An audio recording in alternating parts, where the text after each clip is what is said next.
Hello and welcome to Padre's Corner. I'm Father Robert Balacer, the digital Jesuit, coming to you from my rooftop sanctuary overlooking the Vatican. Now, folks, it's been a long couple of years, so I thought we would stray from our normal content here on the show. We're not going to be doing current events. We're not going to be doing science or technology, no religion, no politics, and instead, I want to answer a question that has been asked so many times over the years, and that is, Padre, how can you be a Jesuit if you don't drink? And it's true, I don't drink. Not a lot. Oh, I will socially drink, normally half a glass of wine, maybe a tiny bit of liquor, but just because I want to make the people around me feel a bit more comfortable. Now, it's not that I don't like alcohol, that I don't like spirits. It's not that I have some sort of moral rejection of them. It's that I just don't appreciate them. And I think this has to do with my science and technology background. You see, my passion comes from things that I understand. I love to poke around. I love to know how things are made and why things are good or bad. And I just don't have that knowledge when it comes to fine spirits. I want to change all that. Now, this year at CES in Las Vegas, I got this. This is a special bottle, a small batch from Bespoken Spirits. This is their Bourbon Whiskey. Now, the Jesuits that I have shared this with have all told me that it is excellent. It is phenomenal. But unfortunately, it's wasted on me because, again, I lack that knowledge. And what better way is there to get that knowledge than speaking with the co-founder of Bespoken Spirits, Mr. Martin Janosek. Martin, thank you very much for joining me on Padre's Corner. Oh, Padre, thanks a lot for having me. And there's always almost any opportunity, right, to have some good whiskey with a friend, with somebody is something that I love to do. So thank you. And I mean, that's what it is. I'd love to have social events, but I want to make them better by actually understanding what I'm drinking rather than just tasting fire. Now, what I'm hoping you can do, since you have co-founded a spirits company, is to tell me how I can enjoy this. What are the things I should look for? What are the things that I should try? And how should I actually savor a drink rather than just drinking it? Now, before we get into that, can you tell me a little bit about Bespoken Spirits? You started your own company. Why? Yeah, very true, very true. Oh, a lot of people ask me that, including my wife and my parents, right? Why the heck are you starting a spirits company with my background of having a PhD in material science and working all my life in more or less high tech? I really wanted, there came a time in my life where I just kind of looked back and I looked always also forward. What do I want to do with my remaining, I don't know how many years I got, right? And I kind of felt like I want to combine my experience from as an engineer with something that I really enjoy. And I love food, I love drinking, I love wine, I love spirits, and that brought me into that brought the idea, or that gave me the idea, why don't you try to do something, right, combine what you have been doing for the past 30 years really with something that you really enjoy, rather than being another VP of engineering in another Silicon Valley tech company. And this was especially inspired by after learning that the way spirits are made today, right? People would call it very traditional. Right. And what Bespoken is about, the idea of Bespoken was about to take a slightly different approach, right? Really look at all the knowledge that is already out there, right? By making spirits by making matured spirits. We're talking about whiskeys, we're talking about brandies, rum, right? Tequila, right? You name it, everything that kind of ends up brown in a bottle, right? And look at it more from a scientific and really 21st century approach. And the company that we founded, Bespoken Spirits, it's all about the flavor of the spirit. And when you look at it, it's really interesting to see that if you look at how do you make a matured spirit today? You first have the distiller, you first have the maturation process, so the fermentation process, right? Like where you more or less, in case of whiskey, you make a beer first, and then you do the distillation, and then you do the maturation process. And the maturation happens in barrels. And the amazing part for me as an engineer was to see that while a lot of science and technology went into optimizing the fermentation, like making a beer, or the distillation process, right? no innovation has actually gone into the part of maturation for hundreds of years, where the way it works is you take the spirit, you put it into a barrel, and then you wait. And the approach we took was to kind of take control of this maturation process rather than sitting back and wait. Our work literally starts when typically the people stop working on the spirit because it's sitting for years. So our company is all about the maturation process of spirits. I have to say, I think I found a kindred spirit because as an engineer myself, I love that idea of taking a methodical approach to something that is centuries, generations old. Although I have to say, I'm betting the traditionalists probably think your approach is blasphemy. Yes, I mean I've heard this in the distilled spirits world, where if you change a process from something that has been done for generations, for hundreds of years, they just sort of look down their nose at you. Interesting. We thought so too, and I think you will always have the skeptics, right? And I don't know whether that's the real skeptics, whether that's 5%, right? But most people, once they taste the spirits, once they see what you can actually do, right? And we have shown this with 74 awards over the past 2 years, including best in class and double gold medals all over the world in competitions, right? That the spirits are really, really good. And that they're not just good, that they're exceptional, right? And at the same time, because we took a purposely different approach, and we call that precision maturation, right? We are able to use significantly less energy, somewhere around 99% less energy, to actually produce the spirit. We use, our maturation process uses like 97% less wood to make the spirit. And we also, because we don't have an angel share, the angel share is what evaporates out of the barrel while the barrel is sitting around for many years. This is a minimum of 20, sometimes it's 30, 40, 50% of the spirit is just evaporated, right? So there are a lot of savings from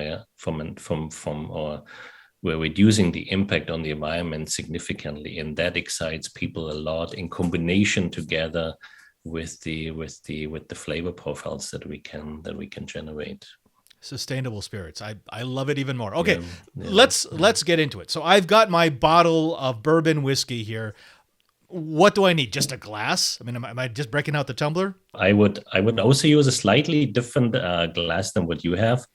And this is something very similar to the wine people, right? Most wine glasses will be kind of trying to get a little bit more narrow on the top.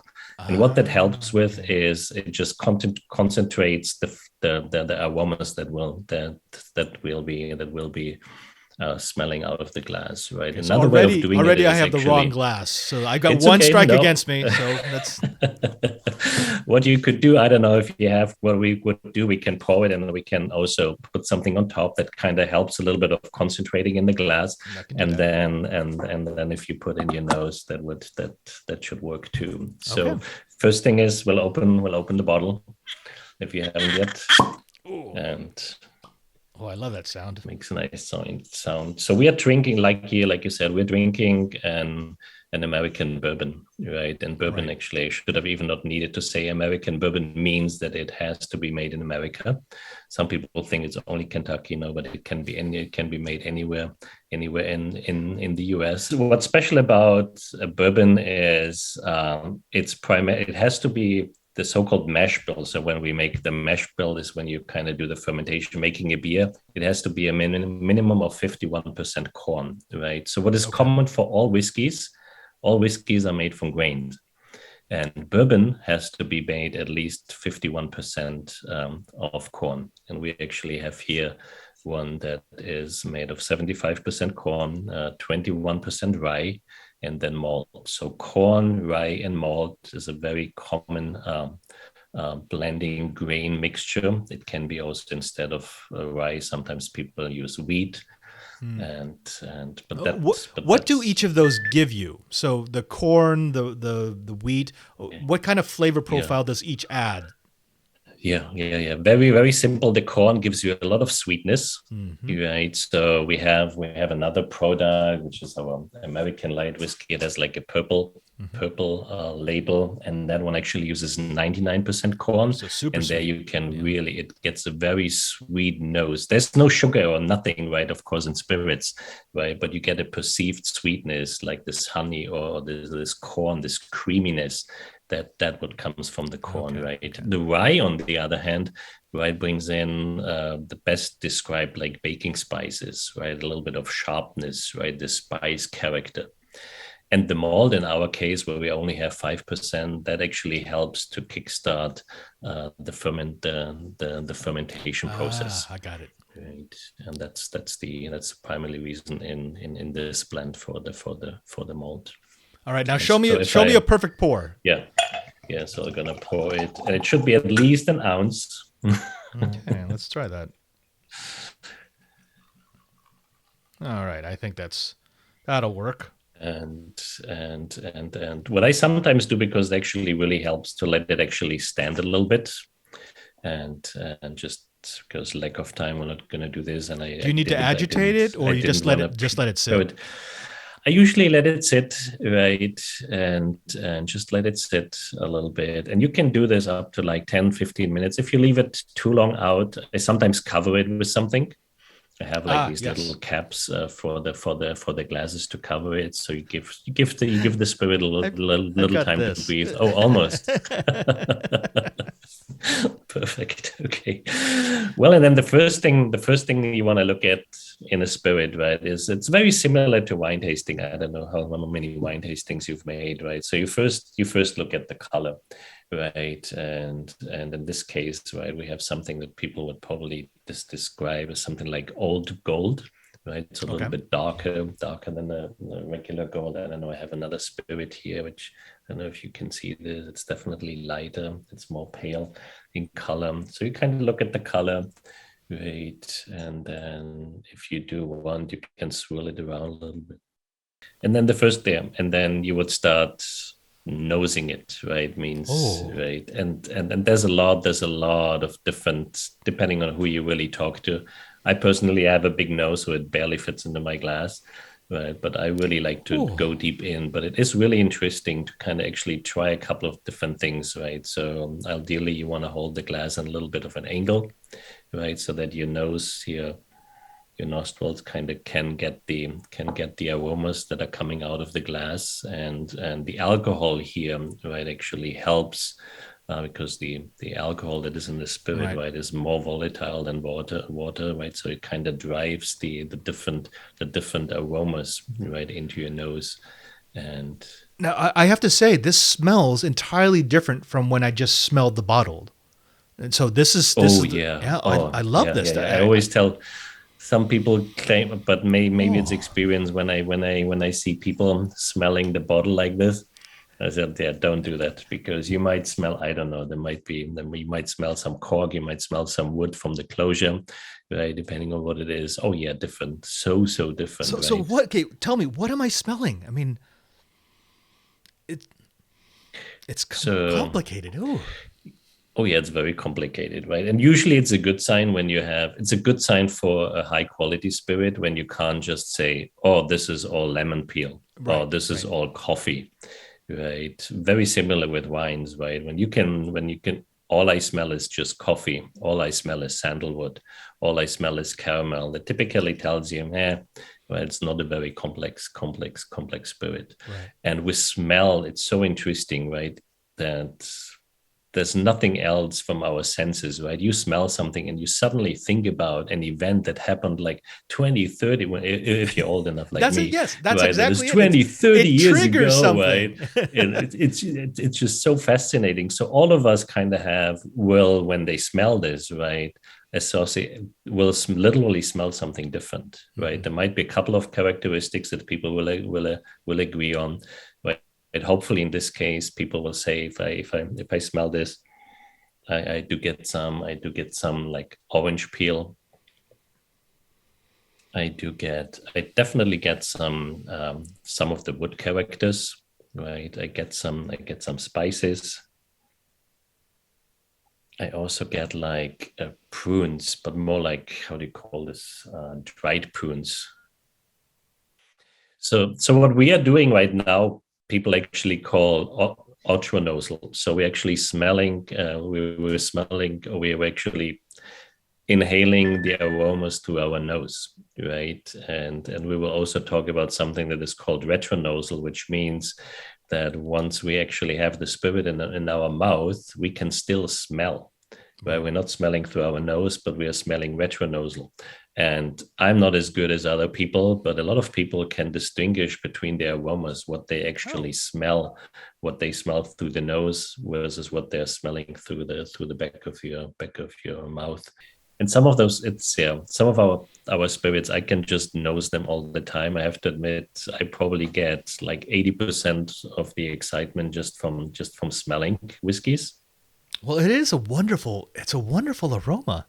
And I did not know Oh, this. thank you. I will admit, I'm one of those people I smelled straight from the bottle and I said, oh, well, it smells like You alcohol. smell This, them. this does not Yeah. smell Oh like no. Yeah. alcohol.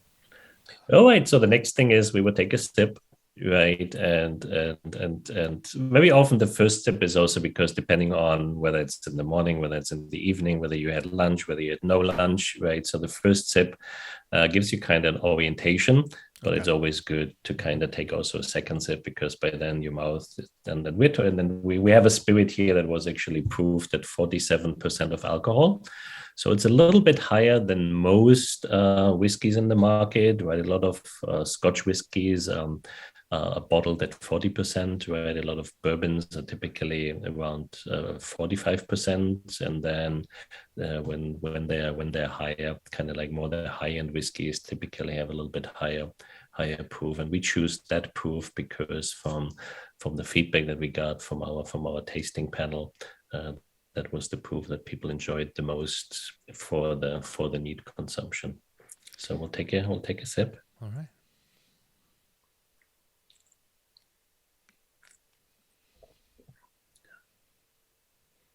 Did you want to make sure that you really get it nicely distributed in your mouth?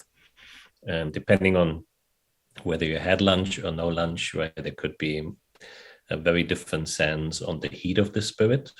But I think what you hopefully will agree on, right? It has a nice sensation. It Ooh, is it is it is a little bit hot on the sides, it is. right? And like in your very back, but hopefully you also get from a taste at least, right? Or from a sensation. So you get a very creamy, right, smooth spirit. It's like But that dancing on my can tongue. depend a lot. Yes.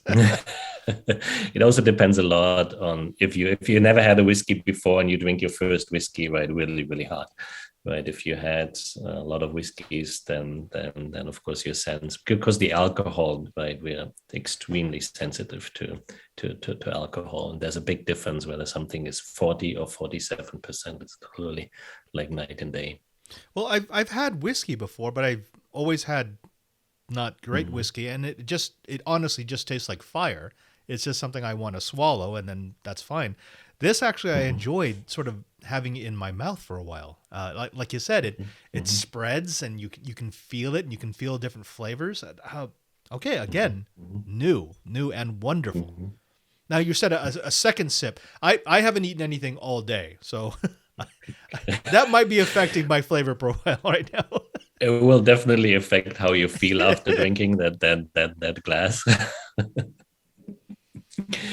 And you should try not to eat something like at least an hour before, right? You can drink as much water as you want, right, before tasting. But again, this is really when you're kind of looking for the nuances. What we have done recently, and people love it, is actually pair the spirit with food, right, to kind of add to that experience, right? So The what experience would of the. bourbon go with? Oh, oh. So this in particular, Mm-hmm. right?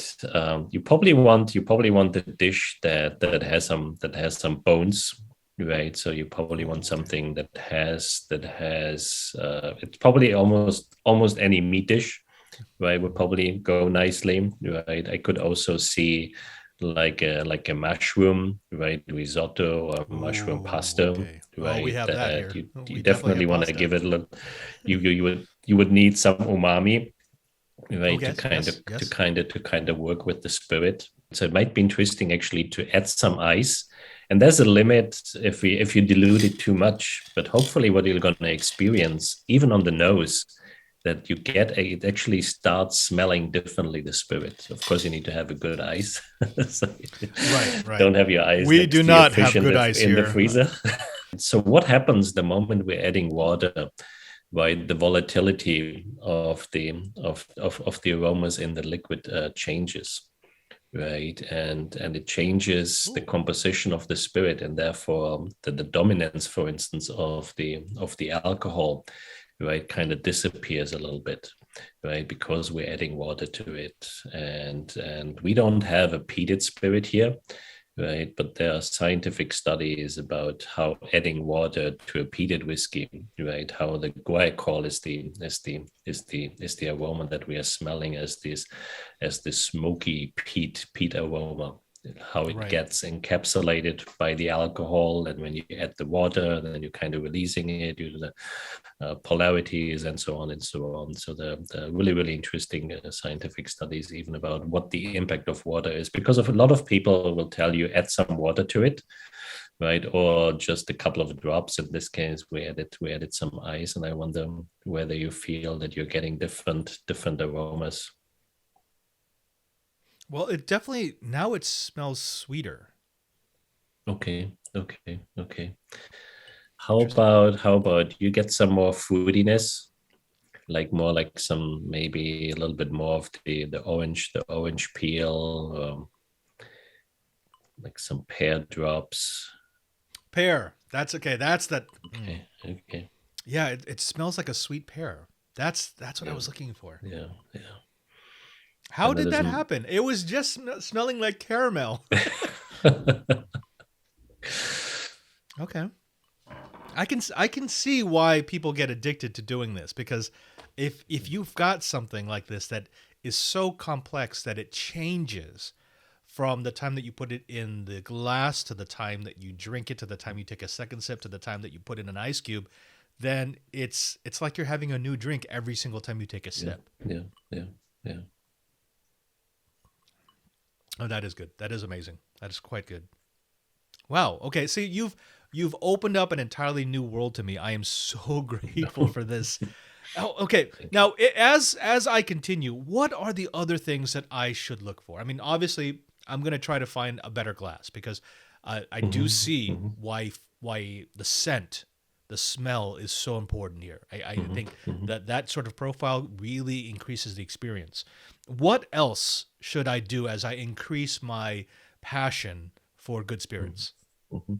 I think it's really like with many things when you want to get better, right? It's about, and this is also in our case with Bespoken Spirits, because our learning cycles are so much faster, right, than the traditional barrel aging. Our learning cycles are like 1,000 times faster. So what the one big recommendation would be, right, to try spirits. And again, ideally, because you probably don't want to buy 20, 30 different bourbons, right, but and enjoy it with friends, right? Maybe form a little group of friends, right, that come together once a month, if you guys can do it other week, right, where everybody brings a bottle, right? The beauty is it doesn't need to be a fresh bottle, right? Right. It can be half full, it can be something special that somebody already had for a while, right, and then meet, right, and discuss and talk about it, and kind of try to figure out, do you see directional differences, try different whiskeys too, right, because we were Mhm. talking about bourbon, right, but there's rye whiskey. Our rye whiskey was already named twice best American rye whiskey in the past 12 months. But try rye whiskeys, try malt whiskeys, try the Scotch. American malts are very different from Scotch malt whiskeys, right? Try to identify and see, and at some point it's really exciting to kind of also try to do blind tastings, right? Where you have a malt, where you have a rye, where you have a bourbon, and then based on what you learned, right, can you actually differentiate Right. the three different spirits. So, like many things, when you want to enjoy them or when you want to get better, you have to experience them. You have to, and then the best way of doing is by just enjoying it, and it doesn't need to be half a bottle. Right? Definitely not. Always drink responsible, but yeah, drink with friends. Try to enjoy a spirit with food. I mentioned this earlier. People are blown away. We do whiskey tastings where every single course is a different of our spirits from our 7 different SKUs, and because they're so different from their flavors, right, you can really pair them with very different food, from fish to meat to desserts, etc., and kind of enjoy the idea of pairing it. We do this all the time with wine, right? Everybody knows, right. Oh my God, right. You want to have some oysters, you better have a Chablis or champagne, right? And you want to have your mushroom risotto that I mentioned earlier, you better drink it with a Pinot. And when you have your steak, well, you better get a Cab or something like that. And and we see the same with people when they start pairing spirits with food, that they enjoy it a lot, and that they really see the potential that is in there from a flavor experience. Martin, thank you so very much, and I am now enthusiastic about finding some friends who would love to experience bourbon. I like that idea of everyone bringing a half-empty bottle of bourbon, because it's something that they've enjoyed and they want to share with their friends. Like you said, the best way to enjoy this is with somebody else. Now, again, I thank you for your time. I want to give you the ability to get the word out about Bespoken Spirits. If people want to find out more about your award-winning spirits, more about your products, more about where they can get them, where should they go? Yeah, thank you. Thank you for the opportunity. Yeah, the easiest is probably go to our website, which is www.bespokenspirits.com. And there you can purchase this through a third party, either directly, or we have a store locator there that tells you wherever you are in what neighborhood you are. Currently, unfortunately, we are only available in the US and in South Korea. But hopefully, as the company grows, we will hopefully be available more. And you can also find a lot of information on the spirits. And do not please hesitate to send an email if you have a question.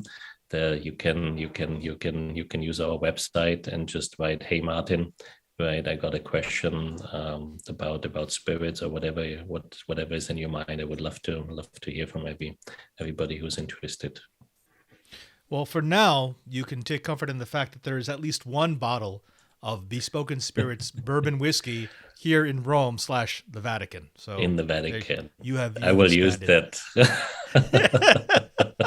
Martin, again, thank you so very, very much. It's been an absolute blast to have you here on Padre's Corner.